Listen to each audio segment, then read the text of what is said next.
Allahumma hawwin alayya sakaratil maut. Ya Allah, ringankanlah sakratul mautku.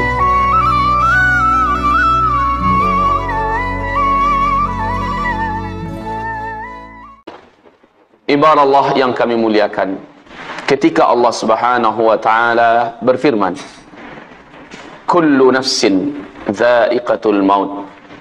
Setiap yang bernyawa mesti akan merasakan kematiannya. Maka tidak ada seorang pun makhluk di muka bumi ini kecuali dijamin oleh Allah Subhanahu wa taala, kullu man 'alaiha fan wa yabqa wajhu rabbika dzul jalali wal ikram. Seluruh yang hidup di muka bumi ini pasti akan dibinasakan oleh Allah. Yang tetap langgeng abadi, tidak akan pernah binasa, wal awwal wal akhir wal zahir wal batin, hanyalah Allah Subhanahu wa taala. Setiap orang akan mengalami sakaratul maut. Ma'asyiral muslimin yang kami muliakan, Bunda Aisyah, semoga Allah ridha kepadanya, di dalam hadis sahih Bukhari dan sahih Imam Muslim bercerita tentang sakratul mautnya Rasulullah. Keluar keringat dingin dari dahi yang mulia Rasulullah. Pingsan beliau beberapa kali. Kepalanya diletakkan di atas paha Bunda Aisyah. Dikompres wajahnya dengan air hangat. Dikompres wajahnya dengan air sejuk, sehingga Rasulullah terbangun lalu pingsan lagi. Rasulullah mendoakan, ya Allah, ringankan sakaratul mautku, ringankan sakaratul mautku. Allahumma hawwin alayya sakaratul maut. Ya Allah, ringankanlah sakaratul mautku. Rasul saja mengalami sakitnya sakaratul maut. Bagaimana dengan selain Rasul, yaitu kita-kita? Sakaratul maut disebut dengan sakarat. Orang dalam keadaan seperti mabuk kondisinya, padahal dia tidaklah mabuk. Wa taran nasa sukara wa ma hum bisukara. Engkau lihat manusia seperti mabuk, padahal mereka tidaklah mabuk. Kesakitan yang dialami dalam sakaratul maut ini, Rasul mengatakan, bagaikan seluruh bumi ini menghimpitmu dari ujung kaki, terus naik ke atas, terus ke atas. Jangankan seluruh bumi kaum muslimin, satu mobil truk, satu mobil tronton saja melindas kita dari ujung kaki, terus naik ke betis, terus naik ke paha, terus naik ke pinggul kita, terus naik ke perut kita, terus ke dada kita. Sakit apa yang tidak bisa dikatakan. Dan itu perlahan-lahan dirasakan, perlahan-lahan. Kaum muslimin yang kami muliakan, nyawa pun dicabut tergantung pada amal yang dikerjakan orang ini semasa hidup. Saya ingin sampaikan tema kita pada subuh hari ini, perjalanan menuju akhirat. Apakah kita tahu bahwa manusia dalam hidup ini, bagaimana sakratul mautnya itulah penentu bagaimana dia itu setelah kematiannya. Bagaimana sakratul mautnya, lihat seperti apa nasibnya setelah itu, tergantung pada sakratul mautnya. Jika dia adalah orang yang banyak tabungan ketaatan dan kesolehannya, insya Allah sakratul mautnya indah. Sakratul mautnya akan nampak ciri-ciri husnul khatimah. Tapi jika orang ini semasa hidupnya adalah pendurhaka kepada Allah, maka ibadah Allah yang kami muliakan, berat sakratul mautnya tidak bisa disembunyikan. Orang yang menyaksikan akan ngeri menyaksikan. Rasul mengatakan 70.000 malaikat dalam Sahih Muslim turun dari langit. Si calon mayat ini menyaksikan siapa yang turun dalam jumlah yang banyak. Jika dia orang yang beriman, soleh dan taat, ternyata 70.000 ini adalah malaikat yang memberikan wajah-wajah yang cantik, wajah-wajah yang bersih, sedap dipandang mata. Bibir mereka tersenyum turun ke bumi, mengelilingi sang calon mayat ini. Jika dia orang yang soleh, jika dia orang yang taat. Lalu salah seorang di antara mereka, kata Rasulullah, yaitu malaikat maut, keluar di antara 70.000 itu, kemudian menghampiri sang calon mayat untuk menarik nyawanya pelan-pelan, perlahan-lahan. Diusap-usap kedua pipinya, dikatakan kepadanya, ya ayyatuhan nafsul mutmainnah, irji'i, wahai jiwa yang tentram, kembalilah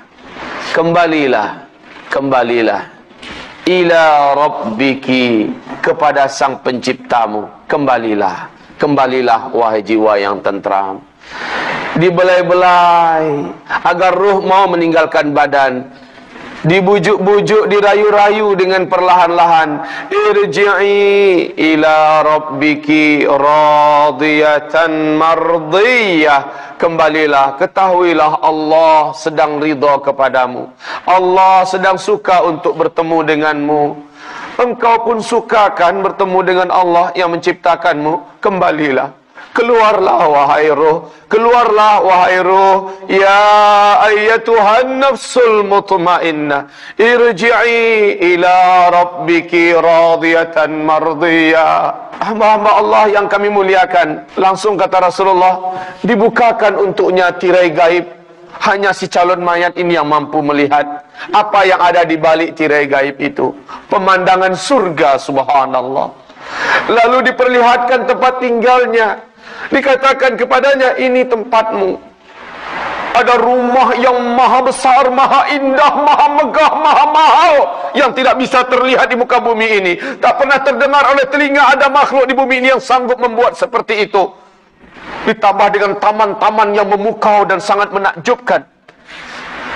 Dan tertulis di situ di pintu gerbang besarnya bahwa pemilik tempat ini adalah dia, subhanallah.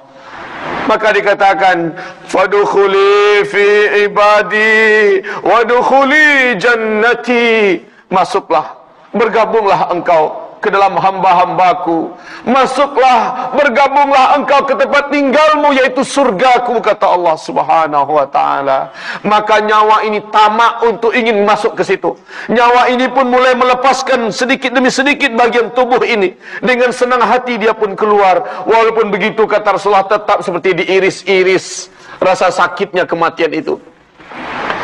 Tapi ada rasa senang yang memotivasi, yang memberikan semangat untuk segera keluar dari badan. Setelah nyawa ini bisa keluar, dibantu oleh malaikat dengan perlahan-lahan, seperti seorang bidan yang sedang membidani seorang wanita yang sedang melahirkan, pelan-pelan anaknya ditarik keluar. Begitulah nyawa ini ditarik. Setelah nyawa itu keluar daripada jasad, yang terakhir sampai ke dada, kaki sudah dingin, betis sudah dingin, lutut sudah dingin, paha sudah dingin, perlahan-lahan keluar sampai di perut, kemudian sampai di dada, dada pun berat, tersengal-sengal. Mulut mulai ternganga karena beratnya tekanan yang dirasakan.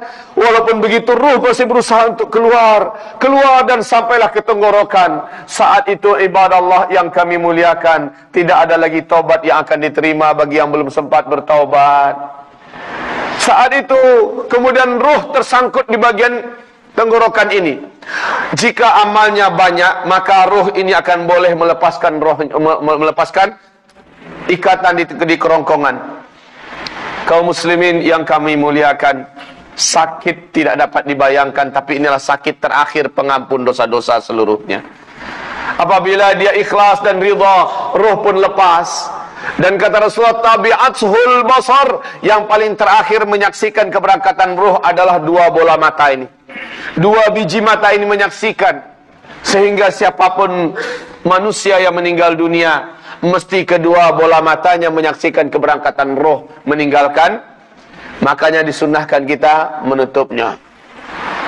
Ibadah Allah, walaupun dia orang beriman, soleh dan taat, apakah kita berfikir bahwa orang ini akan ditinggalkan syaitan? Dia tidak akan digoda oleh syaitan? Tidak, demi Allah. Justru godaan syaitan yang terkutuk, puncak-puncak godaan syaitan. Perjuangan paling terakhir setan menggelincirkan anak cucu Adam adalah ketika sakaratul maut ini. Disinilah puncak perjuangannya, menyesatkan anak cucu Adam. Rasul bersabda, setan menghampirinya dalam bentuk keluarganya yang sudah meninggal dunia. Dalam bentuk keluarga yang sudah meninggal dunia. Mungkin ayahanda kita yang telah almarhum meninggal dunia. Mungkin ibunda kita. Siapakah umpamanya orang yang telah meninggal dunia dan dia dekat di hati kita. Dia akan datang, setan itu berupa orang yang ini. Lalu dia membisikkan, Ananda, ayah sudah dulu nak, ayah menantikanmu.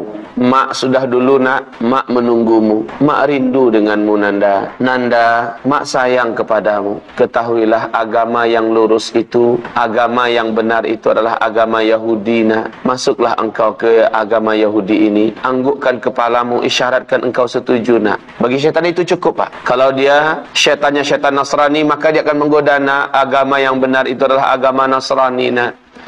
Ayo nak, anggukkan dan isyaratkanlah olehmu engkau setuju dengan agama Nasrani, maka engkau telah masuk ke Nasrani, engkau akan masuk surga nak, engkau akan bahagia semacam emak. Emak dah bahagia sekarang. Emak menjelang akhir hayat juga mengucapkan dan mengiyakan. Itu setan kaum muslimin. Sebagaimana Rasul mengatakan, hendaklah ketika si calon mayat sedang sakarat, siapapun keluarga yang ada bacakan surat Yasin wal Qur'anil Hakim. Bacakan ini supaya syaitan tabang ambu, kata orang Padang. Supaya syaitannya pergi menjauh. Ibarat Allah yang kami muliakan,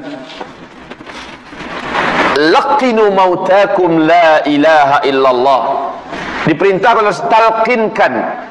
Saat setan menggoda agar kita kafir kepada Allah, saat itu keluarga kita hendaknya di samping dan mentalkinkan kita kalimat tauhid. Waktu lahir kita diazankan dan diqamatkan, waktu meninggal kita ditalkinkan, supaya kita disambut dengan kalimat tauhid dan ditutup dengan kalimat tauhid. Ini hikmahnya. Setelah itu roh pun keluar. Apabila kita memang orang yang kuat imannya sebelumnya, roh keluar dengan husnul khatimah. Langsung kata Rasulullah, malaikat yang 70.000 tadi memandikan roh tadi dengan air suci yang dibawa dari langit. Subhanallah. Setelah dimandikan dengan sigap dan cepat, roh tadi dibungkus dengan kain yang dibawa dari surga dan disolatkan oleh 70.000 malaikat yang tadi datang bersama dengan malaikat maut. Disolatkan. Ruh tadi disolatkan. Subhanallah. Hanya kita yang tidak boleh menyaksikan dengan kasat mata ini. Setelah ruh disolatkan dan didoakan, 70.000 malaikat ini membawa ruh yang suci tadi ke langit. Ruh orang beriman ini dibawa semerbak mewangi ke timur dan ke barat bau ruh yang suci ini. Sampai di langit dunia, kata Rasulullah, gerbang raksasa, gerbang gaib yang ditunggu oleh malaikat penunggu langit dunia bertanya-tanya, wahai rombongan para malaikat, siapa yang kalian bawa ini? Begini harum dan sangat mulia baunya. Maka malaikat-malaikat tadi menjawab, tahukah kalian yang kami bawa ini adalah fulan, lelaki yang beriman, wanita yang beriman, dia dari keluarga Anu, dari negeri Sarawak, dia orangnya soleh, dia orangnya taat, kuat ibadah, rajin ini dan sebagainya, baik pada orang tuanya, santun pada tetangganya, dan memuliakan serta mengasihi anak-anaknya, suka berderma dan cinta kepada agama, memperjuangkan agamanya, dan seterusnya dan seterusnya. Maka apa kata para malaikat yang menjaga gerbang langit? Kalau begitu, dia boleh masuk. Maka dibukakan. Tapi, tolong izinkan kami pun ingin menyolatkannya. Seluruh malaikat penduduk langit dunia membuat soft langsung menyolatkan roh orang beriman yang soleh ini. Masya Allah. Sudahlah 70.000 malaikat tadi menyolatkan di bumi, sekarang dibawa ke langit, malaikat penjaga lapis langit dunia pun ikut menyolatkan seluruhnya. Allah, beruntunglah Beruntunglah orang beriman ini, rohnya disolatkan lagi. Roh ini kembali dibawa beriring-iringan menuju lapisan langit yang kedua, kata Rasulullah dalam Sahih Muslim. Sampai di lapisan langit kedua, terjadi dialog dengan malaikat penjaga gerbang langit kedua seperti di langit pertama. Kemudian para malaikat lapis langit kedua pun minta izin agar mereka diizinkan menyolatkan roh ini. Allah, disolatkan lagi. Sampai lapis langit yang ketujuh, seperti itu seluruh kisahnya. Setelah itu Allah berfirman kepada seluruh para malaikat yang 70.000 itu, aku telah mengakui hambaku ini dan telah kuterima. Sekarang kembalikan dia dulu ke jasadnya di liang lahatnya. Satukan dia dengan jasadnya di liang lahatnya. Kemudian 70.000 malaikat ini turun kembali membawa roh yang telah disolatkan di 7 lapis langit. Roh ini dibawa beriring-iringan dengan jenazah yang sedang dibawa ke pemakaman. Di sini salah satu rahasia kenapa Rasul mengatakan segerakan menyelenggarakan jenazah, segerakan, supaya nanti ketika jenazah dibawa, malaikat juga sedang turun membawa rohnya kembali. Jika tidak, lama lagi nunggu anak dari Kuala Lumpur datang, nunggu dari Jakarta, nunggu dari Amerika, sehingga ditunda dulu sehari, ditunda dulu semalam. Ini zalim kaum muslimin, zalim. Ya, Rasulullah mendidik dah, dan para sahabat sudah faham dengan pendidikan Rasulullah ini. Meninggal malam selenggarakan, malam juga dikuburkan. Sehingga di waktu pagi Rasul merasa kehilangan dengan salah seorang sahabat. Mana si fulan? Kok enggak nampak? Apa kata para sahabat? Ya Rasul, malam tadi selepas kita sholat isya, agak larut sedikit malam, si fulan ini meninggal ya Rasulullah. Terus lalu kami mandikan, kami kapani, kami sholatkan dengan jumlah jemaah yang ada, dan kami kuburkan langsung malam tadi. Kenapa kalian tak kasih tahu saya? Kata Rasul, saya pun ingin menyelenggarakannya bersama. Ya Rasul, kami anggap dia sahabat yang tidak begitu penting, tidak begitu terkenal, mungkin hanya akan mengganggu engkau ya Rasulullah. Tidak, kata Rasul, tunjukkan saya di mana kuburannya.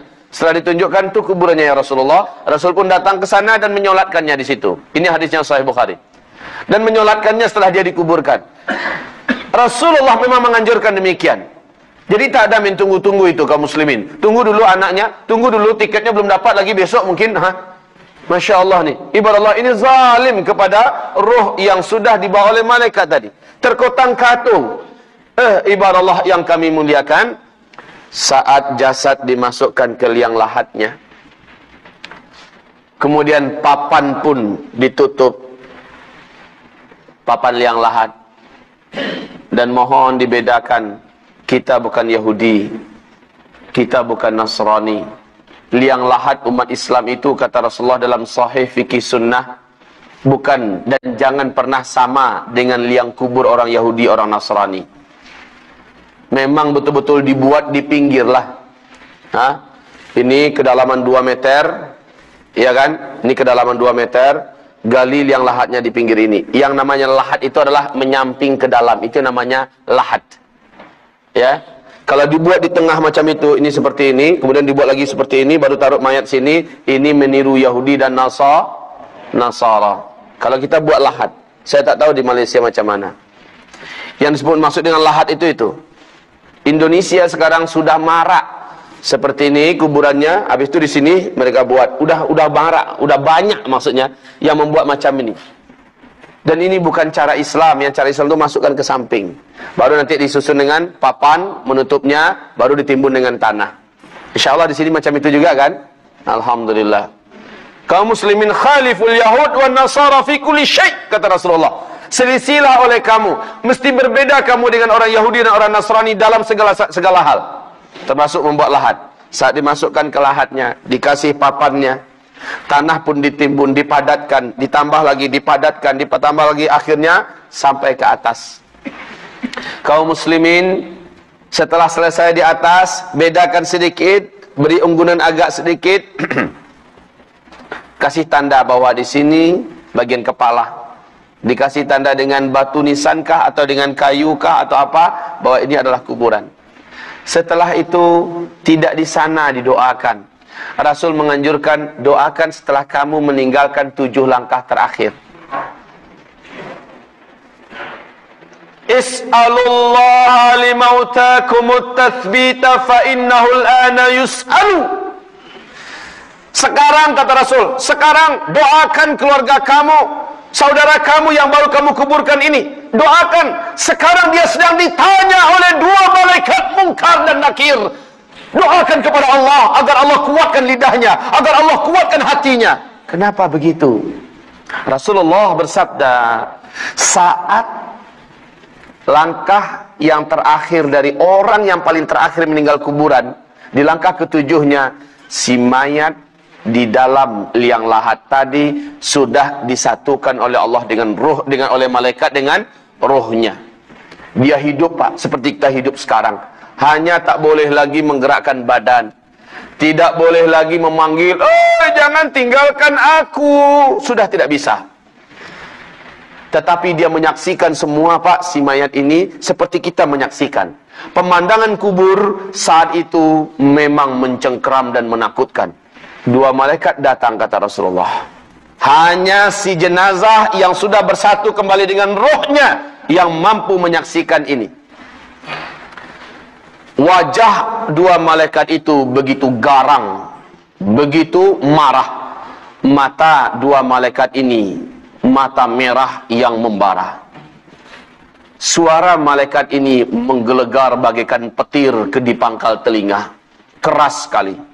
Yang dipanggil oleh malaikat ini hanya dia. Marrabbuka, bukan siapa namamu. Masmuk, enggak ada. Siapa namamu? What is your name? Enggak. Tapi marrabbuka, ma dinuka, wa madza taqulu an hadzal rajul. Rasul bersabda, jika dia bukan orang yang beriman, orang yang bertakwa kepada Allah dalam hidupnya, dia tidak akan mampu menjawab walaupun dia hafal semasa dunia. Oh, itu toh pertanyaan malaikat dia hafal-hafal sekarang untuk bisa menjawab nanti. Enggak bisa. Orang yang diberi oleh Allah kemampuan untuk menjawab adalah orang yang telah membuktikan isi jawaban itu ketika dia masih hidup di dunia. Maka inilah orang yang mampu menjawab. Dan itu wajib dibantu dengan doa saudara-saudaranya yang masih hidup, yang baru saja meninggalkan pekuburan. Kaum muslimin yang kami muliakan, saat itu orang yang beriman akan menjawab, "Yuthabbitullahu alladhina amanu fil hayatid dunya wal akhirah." Yuthabbitullahu alladhina amanu fil hayatid dunya wal akhirah. Allah akan kuatkan lidah orang-orang yang beriman untuk menjawab pertanyaan itu di dunia dan juga di setelah kematiannya. Dia mampu menjawab, "Rabbi Allah, Rabbku adalah Allah. Agamaku adalah Islam." Adapun laki-laki ini, dia adalah Rasul Allah, teladan kami. Kami beriman kepadanya dan kami mengikuti apa yang diajarkannya. Maka fanada munadin minas sama, terdengarlah suara dari langit, "Hambaku benar, aku telah menerimanya, aku mengakuinya." Kemudian dinampakkan, kata Rasulullah, di dalam kubur itu pemandangan neraka. Terbuka pintu neraka dan terbuka jalan menuju ke neraka. Di situ ada tempat penyiksaan yang sangat mengerikan dan menakutkan. Tertulis di pintunya nama dia. Ketakutanlah hamba ini. Ketakutan. Siapa yang tidak takut? Ada tempat penyiksaan di dalam neraka. Di situ tertulis atas nama dia. Umpamanya namanya Fadlan. Ada yang nama Fadlan di sini? Enggak. Zulkifli saja. Zulkifli Muhammad Ali. Biar tidak ada yang tersinggung. Zulkifli Muhammad Ali. Kemudian tempat itu disegel, ditutup. Kemudian apa kata malaikat Munkar dan Nakir? Mestinya di sini tempatmu. Jika engkau dulu di dunia durhaka dan durjana kepada Allah, bermaksiat kepada Allah. Tapi Allah telah menutup ini selama-lamanya buatmu. Ditutuplah pintu neraka itu dan dihilangkanlah jalan menuju ke sana. Legalah roh ini, legalah nyawa ini, dan si jasad pun merasa tenang. Kemudian dibukakan pemandangan yang lain. Ini dia yang waktu akan meninggal dunia dia lihat. Pemandangan yang luar biasa indahnya. Terbentang jalan yang begitu menawan menuju ke sana. Dan tertulis namanya, dia penghuni tempat itu. Maka dia segera bangkit untuk menuju ke sana. Ditahan oleh malaikat. Mau kemana? Mau ke situ, ke tempat saya. Nanti Allah menjanjikan kamu akan memasukinya, tetapi setelah kiamat. Kiamat dulu Pak ya. Tunggu Pak ya, sabar. Lalu saya gimana? Ada tempat spesial disiapkan oleh Allah untukmu, yaitu di taman surga. Belum boleh masuk surga, main-main di tamannya aja dulu ya. Sabar ya. Dibawa lah. Akhirnya Rasul mengatakan, al-qabru rawdatun min riyadil jannah. Kubur itu bagi orang yang beriman dan bertakwa menjadi satu taman di antara taman-taman surga. Dia tidak lagi sedih, dia tidak lagi takut, dia tidak lagi cemas. Dia sudah selamat sudah. Siapa yang selamat di alam kuburnya, maka dia pasti selamat buat selama-lamanya. Siapa yang celaka di alam kuburnya, dia tidak akan selamat setelah itu. Orang ini pun dibawa ke a'la illiyin, tempat ruhnya orang-orang yang soleh. Bergabunglah ia dengan sebelumnya. Ayah, oh Ananda, alhamdulillah Ananda selamat bergabung dengan ayah. Bertangis-tangisanlah sang ayah dan anak yang bertemu di alam barzakh. Ternyata tempat mereka sama, di a'la illiyin, di raudhah min riyadil jannah. Allahu akbar. Oh Ananda, alhamdulillah keselamatan. Begitulah pertemuan antara ruh nanti di alam barzakh. Tapi yang memilukan hati adalah, karena tempat roh itu hanya dua, di a'la illiyin, di langit sana, di taman-taman surga, atau di asfalas safilin, di dalam perut bumi, lubang penyiksaan, satu lubang di antara lubang-lubang neraka. Apabila dia ternyata pendurjana di muka bumi ini, kalaupun dia beramal, dia ria karena manusia tidak ikhlas, pemalas dan suka berbuat dosa. Ibarat Allah, tempatnya di asfalas safilin, hufaratun min hufarin niran, satu lubang di antara lubang-lubang neraka. Sampai dia ke sana, meninggal tetangga. Ini umpamanya, dengan ini Bapak Ahmad, ini Pak Fadlan, bertetangga mereka di dunia. Beliau sudah meninggal dunia, dan beliau menyusul, setahun kemudian menyusul. Ternyata karena mereka sama-sama soleh dan taat di kehidupan dunia, ketemunya di a'la illiyin, bersalam-salaman dan bertegur sapa. Rasul menceritakan dalam hadis-hadis yang sahih, berceritalah, gimana ketika kamu meninggal dunia?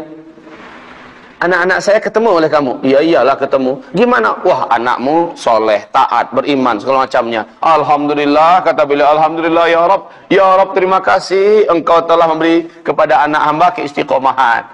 Istri saya bagaimana? Nah ini, istri kamu udah nikah dengan orang lain. Oh enggak apa-apa. Soleh kan suaminya? Iya, alhamdulillah. Karena nggak ada lagi kesedihan Pak. Orang yang sudah masuk alam barzakh nggak ada lagi kesedihan. Hah? Oh istrimu sekarang masih menjanda. Cuma ada sih yang lagi dekat-dekat sama dia, gitu kan pamannya. Nah kaum muslimin, yang sedihnya, anak saya nomor 2 gimana? Kamu ketemu nggak? Loh, kamu nggak tahu ya? Anak kamu yang nomor 2 kan udah meninggal 3 bulan yang lalu. 3 bulan yang lalu. Dilihat daftar di alam barzakh sana, didatangilah malaikat yang menjaga nama-nama orang-orang yang sudah masuk ke alam barzakh di a'la illiyin. Nggak ada nama anak itu. Maka menangislah sang orang tua, ternyata pasti anaknya masuk ke asfalas berarti dia bukan termasuk anak yang beruntung. Iya, dia semasa saya hidup aja dia jahat pada kami kedua orang ibu bapaknya.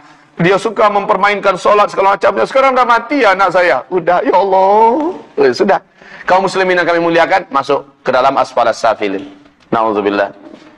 Bercerita, nanti yang ketiga Pak Fadlan nyusul meninggal 3 tahun yang kemudian. Kedua bapak ini, Pak Muhammad dengan Pak Ahmad, bercerita pula.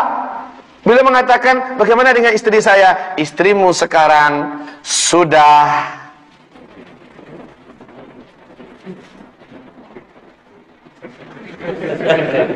ya sudah, silakan tafsirkan sendiri. Begitulah Pak, intinya para arwah itu saling bertemu nanti di alam barzakh.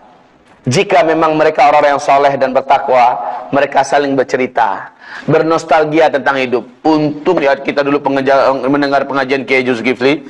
Setelah itu kita rajin beribadah. Sekarang kita masuk di tempat yang berbahagia. Iya, alhamdulillah banget. Di mana Kiai Zulkifli itu sekarang? Kabarnya dia masih hidup tapi sedang sakit, kita tunggu aja sebentar lagi. Siapa tahu begitu ya.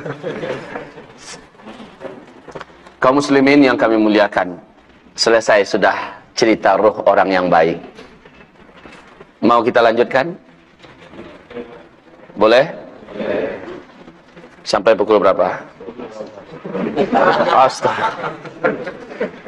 Sampai pukul 12 gitu. Baik kaum muslimin, kita dengarkan perjalanan ruh orang kafir. Perjalanan ruh orang Islam tapi munafik. Perjalanan ruh orang Islam tapi musyrik. Ini yang bahaya, Pak. Kita dengarkan. Rasul menyebutkan, masih sambungan hadis yang panjang tadi. 70.000 malaikat turun dari langit dengan pakaian-pakaian hitam yang gelap. Mata mereka bagaikan bara api yang begitu mengerikan. Wajah mereka seram, tak ada rasa kasih sayang sedikit pun, tidak ada senyum sedikit pun. Begitu angker dan begitu geramnya malaikat-malaikat 70.000 ini turun untuk mengelilingi si calon mayat yang kafir ini, si calon mayat yang munafik ini, si calon mayat yang musyrik ini, yang ahli dosa dan maksiat ini. Wajah mereka seram semuanya. Salah seorang di antara mereka, dan ini yang paling mengerikan, ini yang punya wajah paling tidak ada senangnya siapapun yang melihatnya, dan inilah malaikat maut. Keluar di antara 70.000 itu dan mulai membentak, keluar kamu. Yang disuruh keluar adalah ruh. Ya ayatuhan nafsul khabithah, hai jiwa yang kotor, hai jiwa yang hitam, hai jiwa yang menjijikkan, keluar. Manalah mau, sedangkan dilembutkan saja masih, ini apalagi dibentak-bentak. Manalah mau keluar kaum muslimin. Kaum muslimin yang kami muliakan, malaikat langsung memasukkan jari-jarinya ke mulut orang ini untuk menarik ruh itu dengan kasar. Setelah itu diperlihatkan kepadanya pemandangan neraka dengan berbagai macam jenis siksaan, dan dia tertulis namanya di situ. Tempat ini adalah tempat si fulan. Nama dia si calon mayat. Makin takutlah roh ini keluar, betul tidak? Makin tidak mau keluar. Di situ dihantam oleh malaikat. Yauma nadribu wujuhahum, kami pukul wajah mereka. Tepak, keluar kamu, keluar. Kemudian punggungnya juga dihantam, lambungnya dihantam, diinjak-injak oleh malaikat. Keluar kamu, keluar. Makin kuatlah cengkeraman ruh itu di dalam tubuh ini. Luar biasa sakitnya itu, Pak. Kalau Bapak mau tahu bagaimana sakitnya, tanyakan yang udah mati. Tapi yang su'ul khotimah lah ya, tanyakan pada mereka. Insya Allah Bapak takkan berhasil. Kaum muslimin yang kami muliakan, dipaksa. Singkat cerita, bayangkan menarik rambut dari tepung itu enak, tetapi menarik besi-besi yang yang runcing-runcing itu dari sebuah tepung yang basah, itu rontok-rontok nggak tepung itu semua? Rontok-rontok kaum muslimin. Begitu istilahnya, begitu kerasnya roh itu ditarik, dan terdengarlah tanda-tanda sakaratul maut yang su'ul khotimah dari orang ini. Rasul mengatakan, orang yang mengalami sakaratul maut itu bagaikan kuda yang disembelih dengan besi yang berkarat. Sakit, bunyi suaranya sangat kedengaran. Kaum muslimin yang kami muliakan, singkatnya roh itu pun keluar. Roh itu tidak dimandikan, langsung dibungkus dengan kain kasar yang dibawa dari langit, dan kain itu pun busuk. Roh tadi keluar sangat busuk, sehingga para malaikat-malaikat tadi pakai masker. Nah, itu istilah saja kaum muslimin. Saking busuknya bau ini, malaikat-malaikat itu semakin memburuk wajah mereka dengan bau si ruh yang menjijikkan itu. Dibawalah ke langit sambil diseret-seret. Kalau tadi dibawa dengan penuh penghormatan, ini diseret-seret dibawa ke langit. Sampainya di langit, terganggulah malaikat penghuni langit dunia. Dan penjaga gerbang malaikat penjaga gerbang langit dunia bertanya, bau apa ini? Siapa yang kalian bawa? Maka dikatakan, ini adalah si fulan bin fulan. Ini adalah orang Jakarta. Dia kerjanya ketika hidup di dunia berzina aja terus. Ketika hidup di dunia merampok, dia berjudi, dia adalah peminum tua, dia anti sholat, dia bla bla bla bla bla bla bla. Ceritakan semua kejahatannya. Apa kata para malaikat? Kami tidak mau mengotori dan merusak pemandangan langit dunia ini dengan ruh yang seperti ini. Kami tak akan bukakan pintu untuknya. Menggelegarlah suara dari langit, bawa celaka ini kembali ke bumi. Masukkan dia dan gabungkan dia dengan jasadnya di liang lahatnya. Di situ kaum muslimin, Rasul bersabda, ketika iring-iringan jenazah dibawa ke pemakaman, mau diantarkan ke liang lahat, ruh ini berkata, mau dibawa kemana? Saya mau diapakan? Kata ruh ini. Ya, dia hanya melihat jasadnya saja. Dia tidak bisa melihat orang yang membawa jasad ini. Mau dibawa kemana? Saya mau diapakan? Oh diriku, oh celakalah aku. Saat dimasukkan ke liang lahat, orang kalau su'ul khotimah, Pak, akan ada tanda-tanda su'ul khotimah didapati. Tanda-tanda su'ul khotimah itu di dalam kitab yang ditulis oleh, yang ditaklik oleh 3 ulama besar, Syekh Albani, Syekh Utsaimin, dan Syekh Abdul Rahman As-Sa'di, yaitu perjalanan ke akhirat. Ibarat Allah yang kami muliakan, kitab misteri kematian ya, misteri kematian. Dan di dalam kitab ini, perjalanan ke akhirat juga lengkap menceritakan tentang perjalanan setiap ruh dan pengalaman di alam kubur, serta perjalanan di padang mahsyar dan seterusnya. Ibarat Allah yang kami muliakan, di sini roh ini akan mengalami beberapa tanda su'ul khotimah. Di antara tanda su'ul khotimah, bentuk kematian yang mengerikan, wajah yang berubah menghitam, wajahnya berubah menghitam. Kemudian apabila dia dikuburkan atau dimandikan, akan terjadi hal-hal yang tidak baik pada tubuhnya. Ada tanda-tanda yang tidak baik. Ketika dia dikuburkan pun ada beberapa tanda. Tak sempat kita sampaikan sekarang. Minimal tandanya beberapa kejadian nyata ini.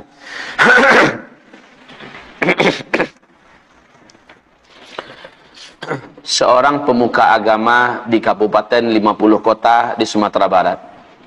Dia pemuka agama, Pak. Tokoh dan bahkan dikatakan sebagai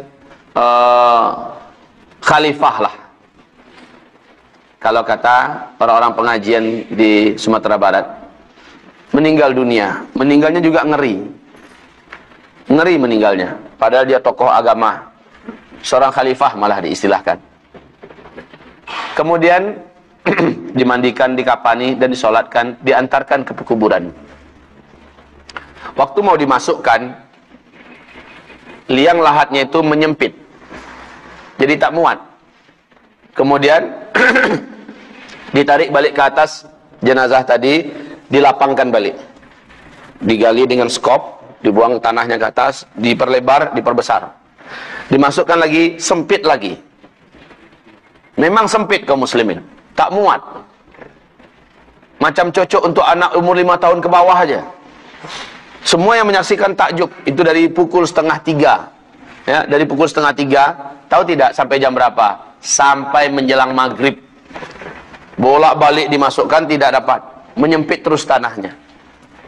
Kemudian karena orang dah mau maghrib, hari juga mau hujan, udah gelap di langit, mau hujan, mau maghrib, terpaksa dimasukkan dengan ala kadarnya, ya. Dimasukkan dengan paksa. Ditekuklah bagian-bagian, lututnya ditekuk ke atas, bagian paha pangkal paha juga ditekuk, kemudian kepala juga ditekuk, dimasukkan begitu. Padahal guru besar mereka itu, guru besar mereka. Akhirnya dimasukkan dengan paksa, agak memiring, bukan lagi lurus normal, dimasukkan. Ketika diletakkan papannya, baru saja papan terakhir, semua yang ada di atas mendengarkan bunyi tulang yang diremukkan. Bunyi tulang yang diremukkan, kertak, semuanya mendengar, semua yang ada di atas mendengar. Masya Allah, Masya Allah. Singkatnya, memang semasa hidup dia termasuk orang yang suka mengambil tanah orang lain. Tanah anak-anak muridnya. Mentang-mentang dia guru besar, mentang dia ditakuti, karena dia punya banyak kesaktian, kata orang itu karamah, segala macamnya. Ya, kaum muslimin, akhir hayatnya Allah permalukan seperti itu. Itu kejadian nyata. Kejadian yang kedua, ini langsung di depan mata saya dan saya yang mengalaminya. Sakratul mautnya keluarganya yang tahu. Disiram, Pak, sampai-sampai banjir bilik dia, tempat dia mati itu. Dia panas, minta disiram terus, minta minum terus. Minum panas, kemudian dikasih minum, masih haus, panas, badannya disiram, Pak, kayak orang nyiram kebakaran. Disiram terus sampai berlinang, sampai naik ke atas mata kaki air di kamarnya itu. Orang yang di bawah juga nyiram air keluar. Dia disiram terus. Panas kaum muslimin, panas, aus. Mati dia dalam keadaan buruk, matanya membelalak, mulutnya mengeluarkan busa. Mati. Istrinya datang ke rumah saya. Menangis, Ustaz, tolong Ustaz, suami saya dah meninggal dunia. Innalillahi wa inna ilaihi raji'un. Kapan Bu? Baru Ustaz, tolong ya Ustaz ya, tolong selenggarakan. Iyalah, saya datang Bu, insyaallah. Saya datang, kaum muslimin. Sesampai di sana, saya ikut memandikan. Tak usahlah saya ceritakan apa yang saya saksikan ketika memandikannya. Lalu dikapani, saya mengapani. Setelah itu, dibawa bersama-sama ke musola. Musola, ke surau. Di samping surau itu langsung pemakaman umum. Di samping pemakaman umum itu langsung jalan yang boleh ditempuh oleh satu mobil saja. Di samping jalan itu sawah ke bawah kira-kira 3 meter tuh sawah tuh. Sawah, udah terbayang kira-kira. Musola, kemudian pemakaman, jalan, sawah. Oke? Saat dia diantarkan ke pemakamannya,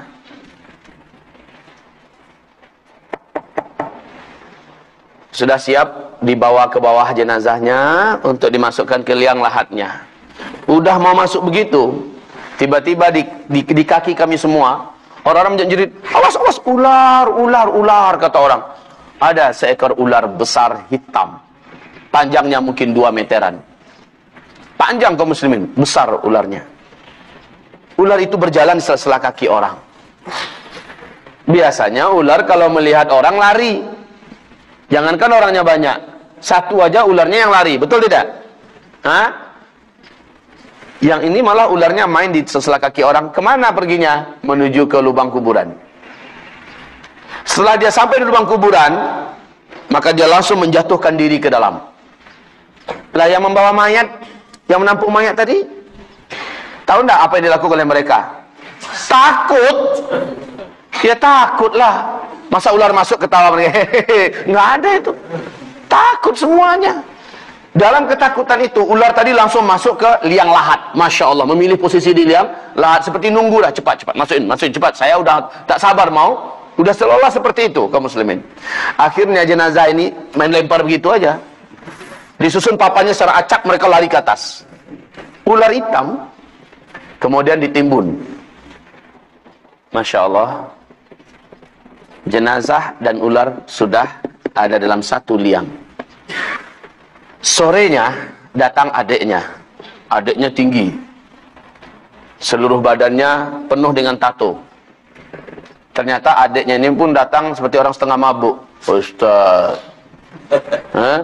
terima kasih Ustaz sudah menyelenggarakan kematian abang saya. Dia kasih saya amplop. Nih Ustaz. Apa ini saya bilang kan? Ini tanda terima kasih kami ya Ustaz. Dia memang pimpinan Samseng lah. Iya Samseng. Pimpinan Samseng dia.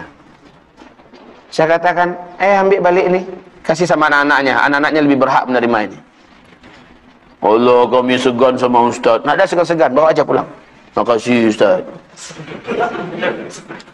Tapi Ustaz, abang saya itu matinya dalam keadaan mabuk Ustaz. Ulalah, matinya dalam keadaan mabuk. Man laqiyallaha wa huwa mudminul khamri mata wa huwa alaihi ghadban, kata Rasulullah. Siapa yang meninggal dunia sementara dia masih mencandu khamar, Allah murka kepadanya. Besok paginya, lah ini yang menakjubkan. Besok paginya, Masya Allah, tetangga yang pas di depan rumah saya itu pukul 10:30 teriak-teriak menggedor pintu rumah saya. Ustaz, buka pintu. Ustaz, buka pintu. Macam apa saja, kayak rumah kebakaran. Saya buka pintu. Waalaikumsalam. Ada apa? Ustaz, saya baru lewat dari kuburan Ustaz. Ya, kuburan yang itu memangnya ada apa? Biasa Pak, tetangga ini dia yang membuat tempe. Tahu tempe kah? Dia buat tempe, dia membuat tahu. Biasanya pukul 4 subuh, belum subuh lagi dia udah berangkat menuju ke pasar. bawa itu untuk dibagi-bagi sama pedagang lain. Kemudian pulangnya dia jam 9, jam setengah 10 sudah pulang naik bendi. Bendi adakah di sini? Dokar, saldo, apa? Nggak tahu. Kuda yang pakai bawaan rodanya 2 dari kayu itu. Delman apa namanya? Ya sudahlah, pokoknya paham. Nah, kaum muslimin, dia pulang naik itu, lewat kuburan itu. Tiba-tiba pas lewat di kuburan itu, kudanya mengamuk. Sang sopir kuda ini ya langsung turun dan membawa kudanya ditambatkan tempat yang jauh. Kalau tidak, hampir saja kuda itu loncat ke sawah. Tinggi loh itu. Hampir saja kuda itu dengan delmannya loncat ke sawah. Apa kata sang sopir kuda ini, delman ini? Dia lihat hantu. Kuda ini lihat hantu katanya. Nah, itulah orang awam ya, lihat hantu katanya. Padahal nggak ada dalam Islam itu istilah hantu itu nggak ada kaum muslimin. Kemudian dia bawa pergi. Apa tuh Ustaz? Betulkah kuda di siang bolong melihat hantu?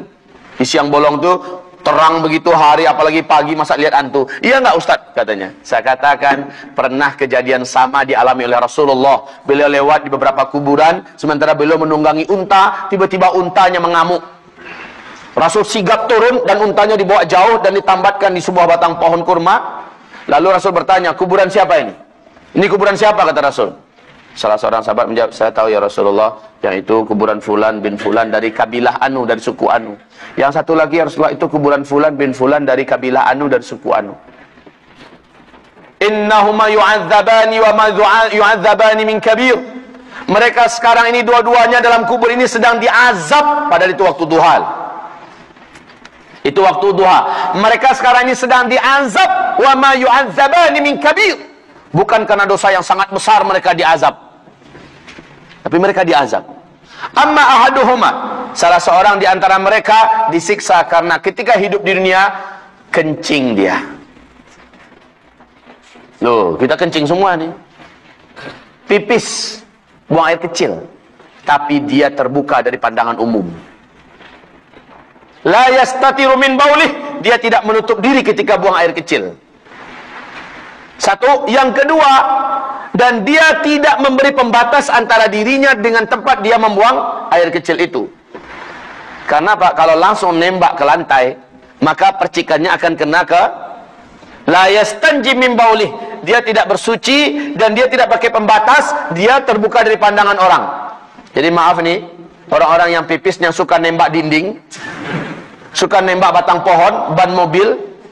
Ini orang-orang yang harus diberi ilmu tentang ini. Kasihan Pak, kasihan. Kalau ada anak keluarga kita macam-macam yang buat macam ini, mesti kasih tahu nih apa yang terjadi di zaman Rasulullah SAW. Rasul mengatakan orang ini akan disiksa dalam kuburnya. Otomatis sholatnya tak akan diterima karena ada pipis yang menempel dan jatuh-jatuh ke celananya. Berapa banyak sholat yang dia tinggalkan karena punya kebiasaan yang jelek ini.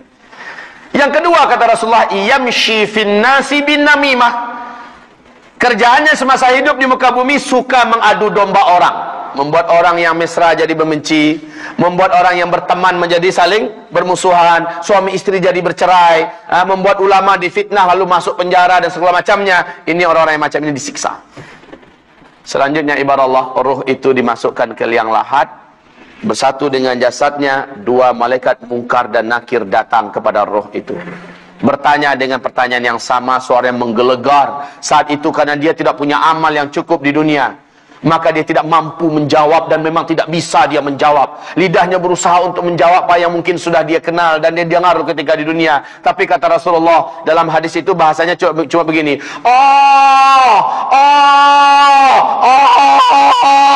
dia ingin menjawab tapi tidak bisa keluar bahasanya. Ditanya, "Marabbuka?" Siapa Rabbmu? "Madinuka?" Apa agamamu? "Wa madza taqulu an hadzal rajul?" Apa yang kau katakan tentang laki-laki ini, yaitu tentang Rasulullah? Dia mau menjawab tapi tidak bisa menjawab, tidak bisa menjawab. Kalau orang munafik, hanya pertanyaan terakhir yang bisa dia jawab, itu pun jawabannya sesuai dengan keadaan hidupnya di dunia. Kata orang, dia Rasulullah, saya juga mengatakan begitu. Cuma begitu kemampuan orang munafik, bisa menjawab. Lalu dipukullah dia dengan satu kali hantam masuk ke dalam perut bumi. Retak dan pecahlah bagian sininya, bagian kepala dan segala macamnya. Kemudian dia ditarik kembali keluar. Di situ dia langsung dinampakkan pemandangan surga kepadanya. Dalam keadaan sakit dia melihat pemandangan surga. Ada namanya di situ. Dia ingin loncat untuk lari ke sana. Ditahan dia. Mau kemana? Mau ke situ tempat saya. Seharusnya memang di sini tempatmu yang Allah janjikan. Tapi engkau telah meninggalkannya ketika engkau hidup di dunia. Engkau bermaksiat kepada Allah. Disegellah tempat itu dan ditutup. Engkau tidak akan menempatinya selama-lamanya. Lalu dinampakkan pemandangan neraka dan ada tempat penyiksaannya di situ. Kemudian dikatakan, ini tempatmu. Ini yang akan engkau tempati selama-lamanya, wahai durjana. Maka menjeritlah sang hamba celaka ini dalam kuburnya. Allahumma ajjilis sa'ah. Ya Allah, lambatkanlah kiamat, lambatkanlah kiamat, lambatkanlah terjadinya kiamat. Kenapa? Karena dia tahu setelah kiamat dia harus menempati tempat yang sudah disediakan itu. Mengerikan kaum muslimin. Lalu dia dimasukkan ke asfalas safilin, disiksa, disiksa, disiksa sampai hari kiamat. Model-model siksaan pun berbeza-beza. Berbeda-beda kaum muslimin. Ingin kita sampaikan tapi waktu